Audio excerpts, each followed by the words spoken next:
Okay. Cooperative institutions need to be strengthened.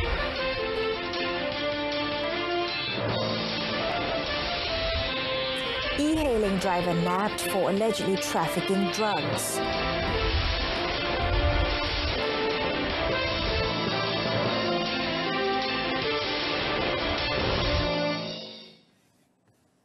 Thanks for joining me, Renee Fong, on the evening edition of News on 2. The function of cooperative institutions, especially those in rural areas, need to be strengthened as a platform for the development of smallholders. Prime Minister Tun Dr. Mahathir Mohamad said this was because the level of cooperative development in Malaysia was still low compared to other developing countries. Elaborating further, Tun Dr. Mahathir said the big role of strengthening the functions of cooperative institutions should be played by the relevant ministry and agencies. Oleh itu langkah-langkah menyeluruh perlu diambil, termasuklah merancang strategi membangunkan koperasi, memantau koperasi secara berkala dengan mewujudkan Key Performance Indicator atau KPI, menyediakan latihan kepada semua pengurusan koperasi dan ahli-ahlinya. The Premier said this when officiating the 22nd Annual General Meeting of the National Association of Smallholders Malaysia in Kuala Lumpur today. He further noted that with a good plan and commitment from all quarters, he believed rural cooperatives could be strengthened and empowered as a leading institution in developing progressive and competitive smallholders. Meanwhile, the Prime Minister also called on small farmers to merge their small plots of land to increase their income. According to him, by merging their lands, small farmers could rake in profits as they could cultivate various types of vegetables and fruits which has high demands. Tun Dr. Mahathir added that by doing so, it could reduce the farmers' dependency on one type of crop besides increasing their profit. He also suggested to set up a directors board comprising landowners and independent managers to check the management of the plantation a few times a year to ensure owners get due profits. Katalah 20 orang menyatukan semua tanah mereka. Tuan tanah itu boleh jadi pengarah dan kita lantik juga pengarah luar supaya mereka boleh awasi progres industri mereka. Tetapi ladang yang dibesarkan ini akan diuruskan oleh profesional, orang yang dilatih, farm managers ataupun estate managers, dan mereka akan mengurus dengan cara yang diguna oleh ladang yang besar. Police arrested an e-hailing driver believed to be a drug trafficker and seized various types of drugs worth more than 750,000 ringgit in a raid on a shop house in Kampung Simi in Ipoh, Perak yesterday. Perak Deputy Police Chief Dato' Lim Hong Xuan said the 24-year-old man was picked up at 2 a.m. by a team from the Narcotics Criminal Investigation Department of the Perak Police Contingent Headquarters. Dato' Lim said police found 245 drink packets containing drug powder weighing 15 kilograms, 50 ecstasy pills, 11 grams of ketamine and 2.77 litre of liquid substance believed to be drugs in a room of the double-storey shop house. Also seized were drug packaging equipment and a car estimated to be worth 45,000 ringgit. Ini daripada siasatan awal kita ini data ini dijual ataupun diedarkan untuk tujuan digunakan di pusat-pusat hiburan. Ada hubungan dengan sindiket tertentu lah, sebab berdasarkan jumlah rampasan yang begitu banyak. Jadi kita masih menjalankan siasatan untuk mengenal pasti sindiket yang terlibat. Speaking to the media in Ipoh today, Datuk Lim also said the suspect was also tested positive for methamphetamine and had a previous criminal record under Section 420 of the Penal Code. He said the suspect had been remanded for 7 days until 22nd October and the case was being investigated under Section 39B of the Dangerous Drugs Act 1952. The Foreign Ministry is ready to help the family of the deceased involved in the Turkey accident. Minister Datuk Saifuddin Abdullah said the ministry is awaiting requests from the family of the deceased to bring the body home. Wisma Putra confirmed that a Malaysian was killed while another 10 Malaysians were injured when the bus they were travelling met with an accident in Turkey. The passengers were from the Selangor State Development Corporation's PKNS Corporate Communication Division. The minister added that Malaysia's representative in Turkey is closely monitoring the situation, including those who are being treated in the hospital. Kita belum pasti daripada keluarga yang terlibat apakah langkah yang akan mereka laksanakan. Bagi yang harus berada di hospital, tentu mereka akan berada di hospital sehingga sembuh. Yang mungkin ada yang cedera ringan, pesakit luar. Tapi oleh kerana mereka ini adalah pelancong-pelancong Malaysia daripada pegawai-pegawai PKNS. Saya yakin PKNS juga akan membantu khususnya urusan-urusan membawa balik pekerja mereka. Cuma bagi yang meninggal itu kita akan tunggu dulu apa agaknya permintaan daripada keluarga. He was speaking to the media at the Parliament lobby. It was reported that a tour bus with 35 Malaysians were involved in an accident in Afyonkarahisar, Turkey yesterday. The deceased has been identified as Azalan Miswan, a PKNS officer. Meanwhile, Deputy Prime Minister Datuk Seri Dr. Wan Azizah Wan Ismail expressed her condolences to the family of a Malaysian who died in a bus accident in Turkey yesterday. Saya nak keluarkan kenyataan lah ya. Takziah kepada keluarga Encik Azalan bin Miswan yang telah meninggal dunia di Turki. Dia daripada PKNS ya. Dan lagi 10 orang telah dimasukkan dalam hospital, 4 dia cedera serius lah ya. Dan ini salah satu daripada apa yang kita rasa satu tragedi. Memang malang tidak berbau, namun apa nak katakan ya, itu yang saya nak katakan, takziah lah. Speaking at Parliament lobby, she also hoped for a fast recovery for all those who were injured in the accident. The Kuala Lumpur High Court today heard that the purchase of Merdeka Palace Hotel and Suites MPHS in Sarawak by Felda Investment Corporation Sudan Berhad FIC did not adhere to the mandate set by Felda.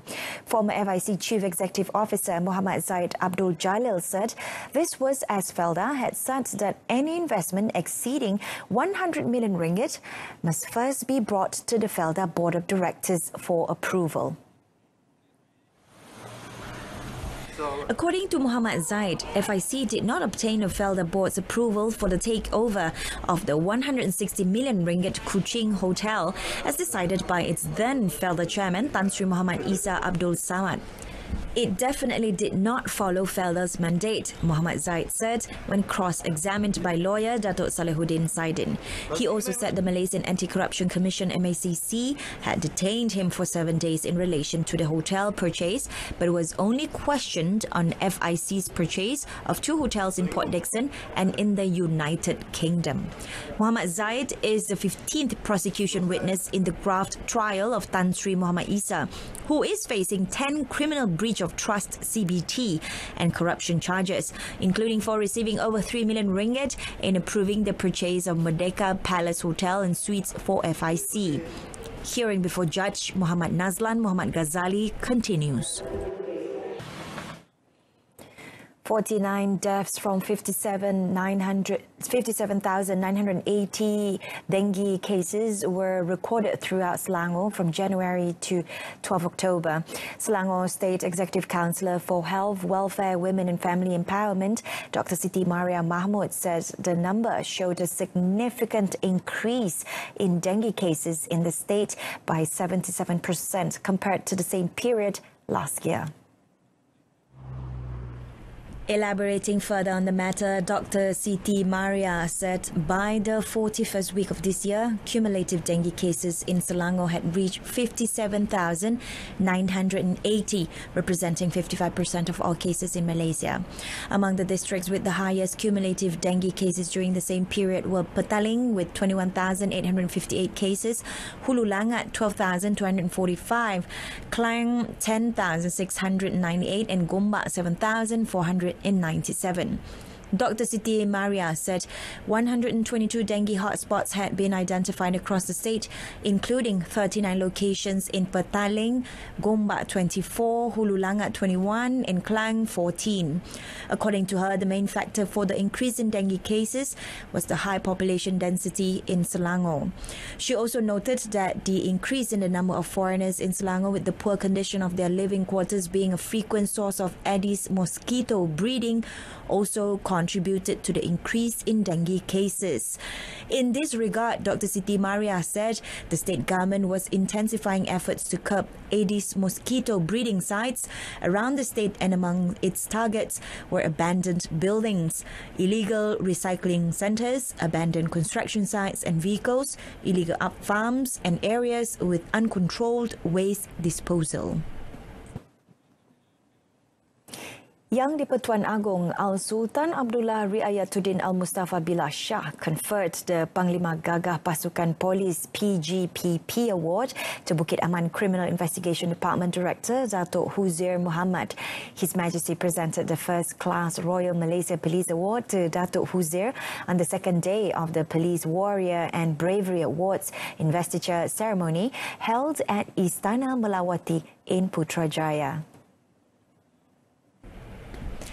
The first day of the investiture ceremony was held on Tuesday. Also gracing the ceremony was Raja Permaisuri Agong Tunku Hajah Azizah Aminah Maimunah Iskandaria.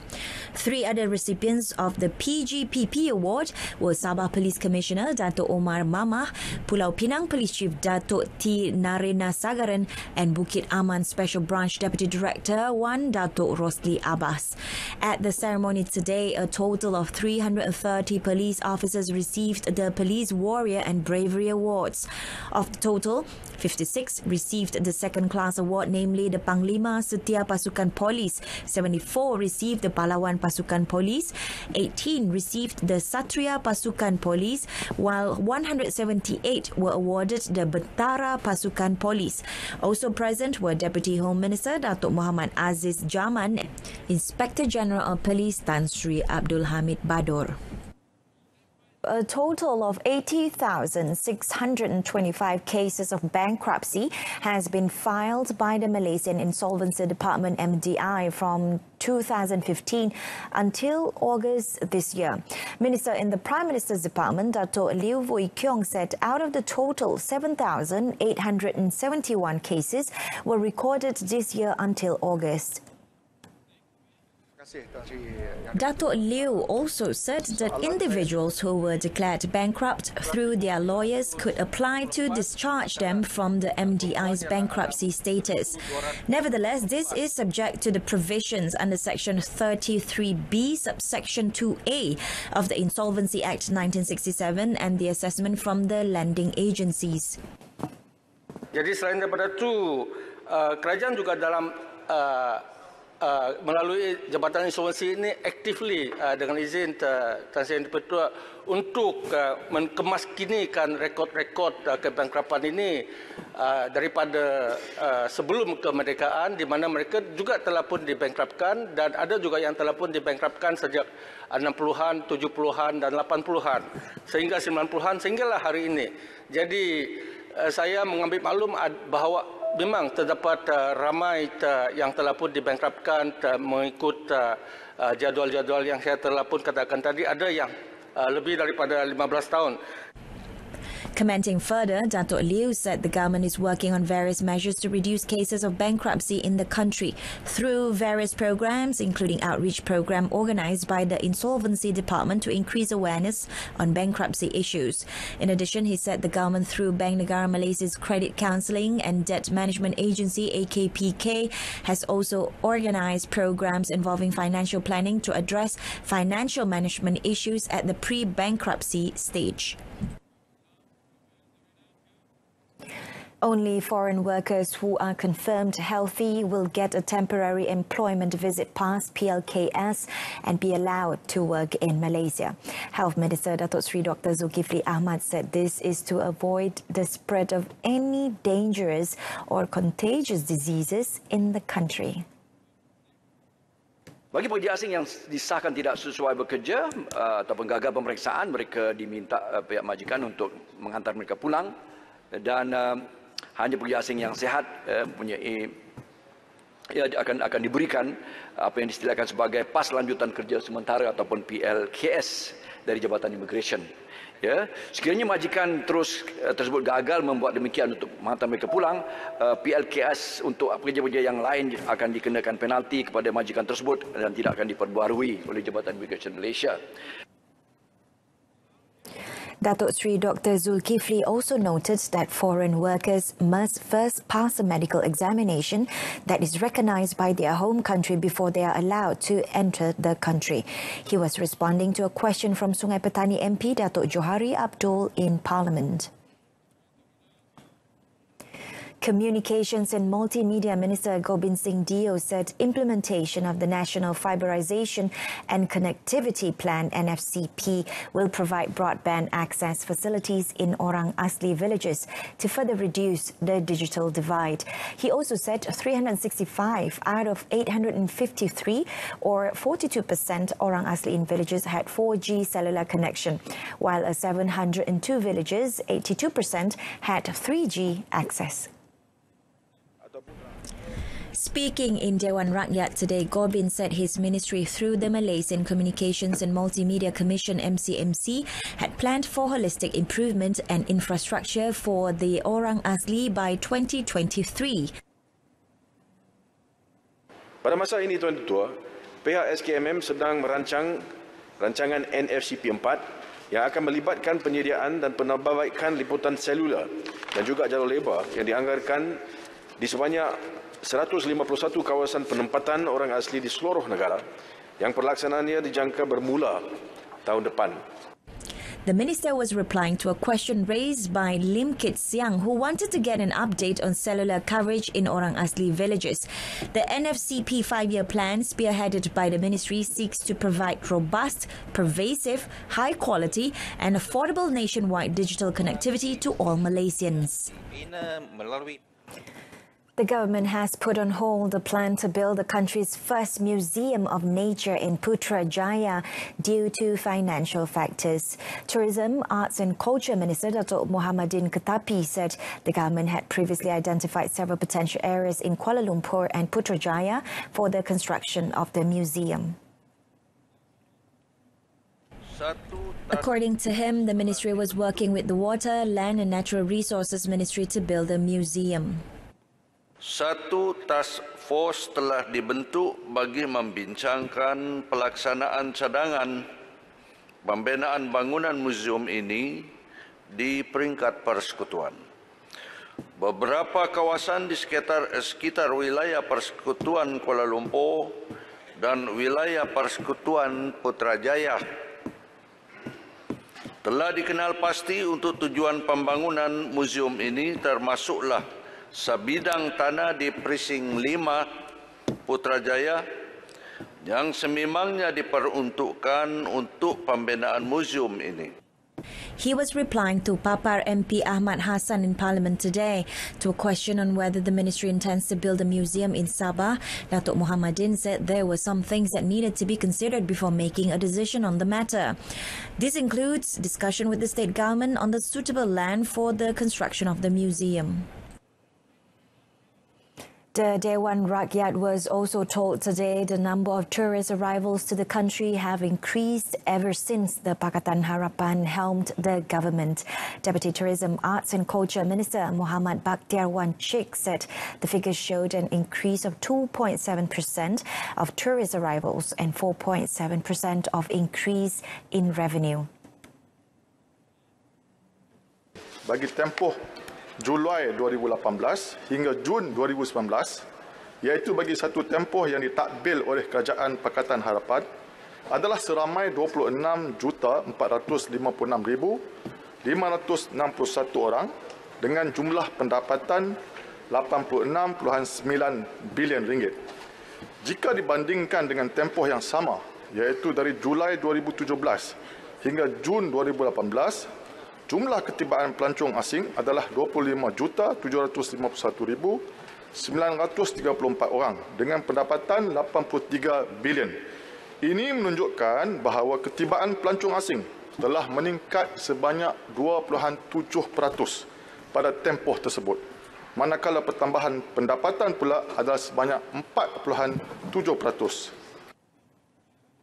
For the first half of the year, between January until June, the number of tourist arrivals were 13.3 million, an increase of 4.9% compared to the same period last year.